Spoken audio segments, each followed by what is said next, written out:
This is Mike Brennan. We're with MiTech TV, and I have a longtime friend, Dan Irvin, on. And Dan is the CEO of 123Net. So we are 123Net is an ISP. I'll talk about our mission statement, and that kind of sums up who we are and what we're trying to do. It's building network to make Michigan businesses and communities the best connected on the planet. So what we do, we have data centers, we have network, we have the Detroit Internet Exchange, and we interact with everybody from the big three and more recently on down to residential service. Now, one of the things that caught my eye, actually, I got a press release from your folks that you're starting something to help bridge the digital divide that you're calling Project Overcome. Why don't you talk a little bit about what that is? You know, Mike, can I ask you a question? What when you think digital divide, what do you think? Well, that some people can hook up to the internet with broadband and some can't. It tends to be more focused on people, poorer people just can't seem to afford the broadband because it is kind of on the expensive side, no matter what service you use. Would that be pretty good? Or, you know, I have to confess, I was right. I would have said virtually the same thing, a few years ago when I first started working with the Equitable Internet folks down in Detroit, and I've since learned that what 123Net does, and companies like ours, is actually a pretty trivial part, at least for engineers. Getting connectivity at a reasonable price is kind of a pretty straightforward thing to think about and to accomplish. I think of that as about 25% of the issue. The real issue for me, and the hard part, not being an educator or really hyper engaged in the other part of it, is really getting people so that they're up to speed, so they're competent and can use that resource the way you and I might use it on a day-to-day basis. I mean, your company is running on the internet, mine provides the internet. We've come from a place where we've kind of gradually gotten attuned, and that's a part of our life. Many people, nationwide, for whatever reason, they're not there on the technical side to be able to use that. And of course, in many places, they don't have the connectivity that you and I might enjoy, or it might be underserved. And I really see that a lot as not only in the city of Detroit, but certainly outside of the city of Detroit.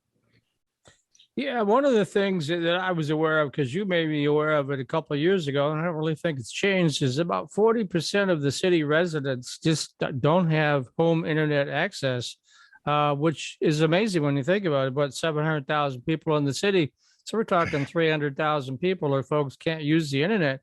Well, that may have been okay before the pandemic, but now that everything's gone virtual, it's almost, school is internet and work is internet, everything's internet, right? When I think about that, I think about who a young person is and who knows them and what are they, right? They're kind of, their persona, if you will, is kind of what it is on the internet. Maybe you and I aren't TikToking every day, but we're doing other things. And so to kind of not have those resources and those abilities available to folks is, it's a really interesting problem, and it's something that's it's fun to try and solve. And so you're trying to solve it. Talk about now, what is Project Overcome? How are you going to solve that problem?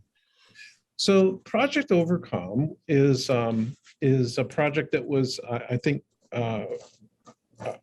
the funding was gotten through the Equitable Internet Initiative, and that's somebody that we've been working with for 4 or 5 years in Detroit, getting internet to some neighborhoods down there.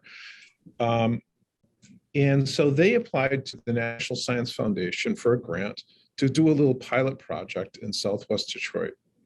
So their approach, first of all, the Science Foundation has funded about 12 of these projects throughout the country, in Puerto Rico and some other places. And the technology that we're choosing to use here in Detroit is a hybrid combination of fiber to the home, high-speed gigabit connectivity to the home, mixed in with some wireless. in that neighborhood. So fixed wireless. So that's what the National Science Foundation has funded. We're just now turning people up. And so it's very exciting to see how that's going to work out. What's your goal? Is it to be everybody in the city can play, or are you targeting that 40% that can't, or what? Absolutely. The Equitable Internet Initiative is really targeting folks that are challenged today. They might be there might not be connectivity in their neighborhood. They might not be able to afford it. And so it's really catering to those folks is what their mission is. And we're excited to be working with them. The greater part of Detroit and Detroit's mission, I think, is really to bring fiber to every home in the city of Detroit. It's an audacious goal, but I think it really can change the equation in the city of Detroit. So 700,000 people, how many total residences? Do you have any idea what we're looking at? 200,000, 250, something like that? Or no, it's just under 200,000. So it's, it's a many year long project. But I think that in combination with several stakeholders and different folks, it's really exciting to think about not just having kind of equivalent to what I might have in my suburban home, but excelling that and really bringing world-class, best kind of internet that a resident could experience for everybody in the city. And, I'm excited to see that there's some traction there, not only with this little project that we're doing, but also with the administration in the city. And I think they really are embracing that goal. And, it's very exciting. yeah, I imagine the mayor is behind it, right? Well, I don't speak for the mayor. Who does? But, certainly a lot of folks are putting in a lot of cycles and trying to figure out the very best way to make this happen in the city. Yeah. All right. And so if people want to get more information about this, why don't you give them that information, how they can do that?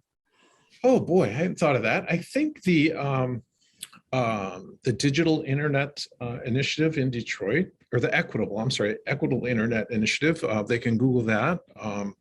They can always look at 123.net. We have some links there and we talk about it there. So that's one of the things I'd like to talk about is I know you're based in Southfield, but you're actually a state of Michigan company. And so what are we looking at? How many cities are you hooked up to? How many miles do you have out there of fiber, that sort of thing? Yeah, we have about 4,000 miles of fiber. We're active, like I said before, with everybody from the big three on down to residential stuff. One of the exciting things is it's not just the city of Detroit contemplating these kind of fiber builds for residential communities, but it's many, many other communities that have this initiative, and we're excited to be working with them. Some in Metro Detroit, outside of Metro Detroit, and so that's exciting. We really think it's an opportunity to kind of catapult this service that's available in Michigan. All right. And one of your new ones you just hooked up is Kalamazoo, right? Yeah. Traditionally what our service has been to commercial entities. And so we worked there with the city and kind of made a ring. And whenever we connect up somebody, we're building fiber. The beautiful thing about that is when we build fiber, say to, a municipal building, well, that might be a couple of miles of fiber we build, and then we can serve commercial entities along there or residents along there with really world-class kind of service. And perhaps they couldn't get that before. So it's a great thing for any community to get companies like 123net in and do that kind of work.